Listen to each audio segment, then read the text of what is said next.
We are back on Inside Politics today. Our guest is Dr. John Weil from Middle Tennessee State University, political science professor there and dean of the Honors College. We're talking about the situation with impeachment in Washington, pending those articles possibly pending in the House against President Trump. Dr. Weil, President Trump has compared the impeachment process most recently to a lynching. He got a lot of backlash about that. Isn't that kind of an unfortunate way to do it, given the racial overtones of that particular message? I think it is. I mean, if it were the first time that he had used a racially charged word, it probably would not have quite the significance. But and it's not the first time it's been used in the impeachment process. There's stories now that Joe Biden, who's now playing a major role in this, because of course, remember he used that word against Clinton. He in the Clinton he said that was a partisan impeachment against. And remember, during the Clarence Thomas hearings, Thomas said that this was a high-tech lynching. And of course, maybe it was a little easier for him as an African American to say it than it would be for somebody who's not. Is this Ukrainian affair that Joe Biden's name comes up with every time, because he's one of the things that the president allegedly talked about with the Ukrainian president? Is this helping or hurting him in the process in terms of him running for the Democratic nomination? I mean, well, according to yesterday's polls, which may be no good by tomorrow, he seems to have risen back to the head of the field. In some of the early states, though, he seems to have been fading. His fundraising has not been robust. His performance in the debates have been questioned a little bit. So, I guess the jury maybe is still out about that. I mean, if they spell his name right, maybe it helps him.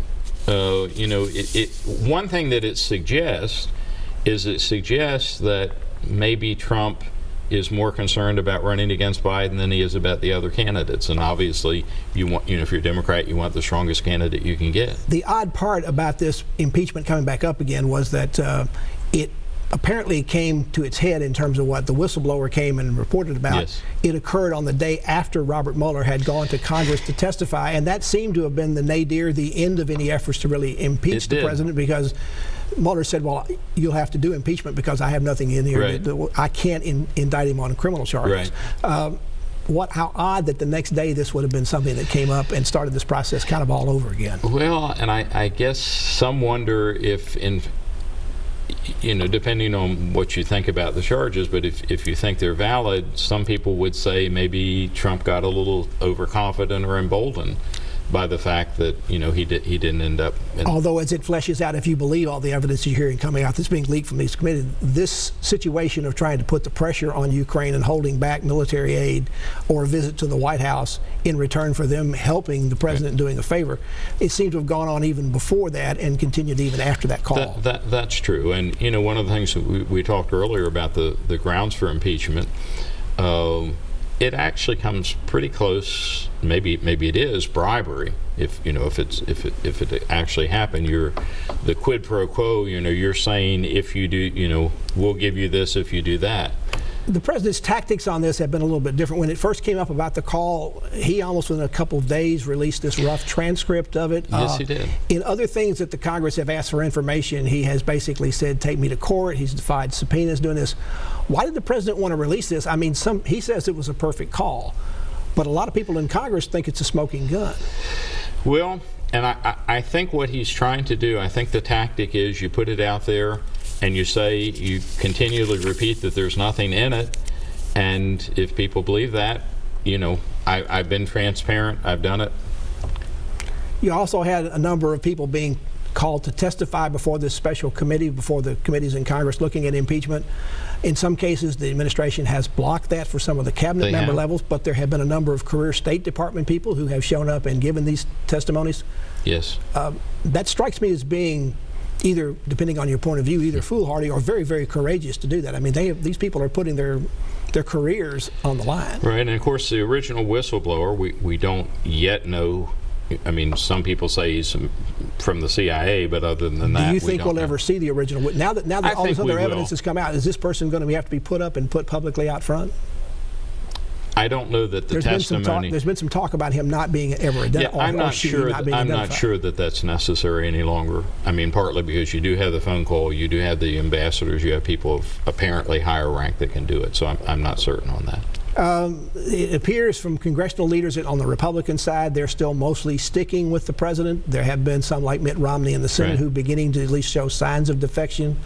Where are we? Because the polls have continued to go from very little support for impeachment to now some polls showing it 50% or more, and not just impeachment, but removal from office. Well, is that the trend at this point? It seems to be the current trend.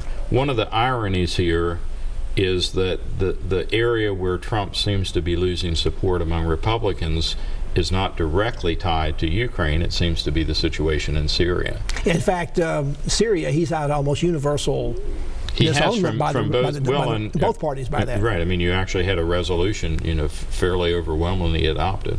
So at this point, if there was a vote in the House, probably the bill of impeachment, one way or the other, of the various articles would probably be approved. How many Republican votes do you think they'd get?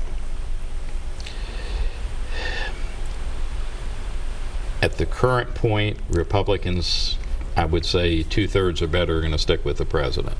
But we've talked a little bit about, there's impeachment, there's conviction. We've never had a conviction of a sitting president, but we did have a president who resigned. Yes. And that of course was who was never Nixon. even impeached at that point. He was threatened with impeachment, that's right. But it never even passed the House. There was a very important meeting a couple days before this where Barry Goldwater and Rhodes and a couple others came to talk to the president in the White House. And the Goldwater moment. Right. And he basically said, where am I? And they said, Mr. President, if we had to vote today, we couldn't vote for you.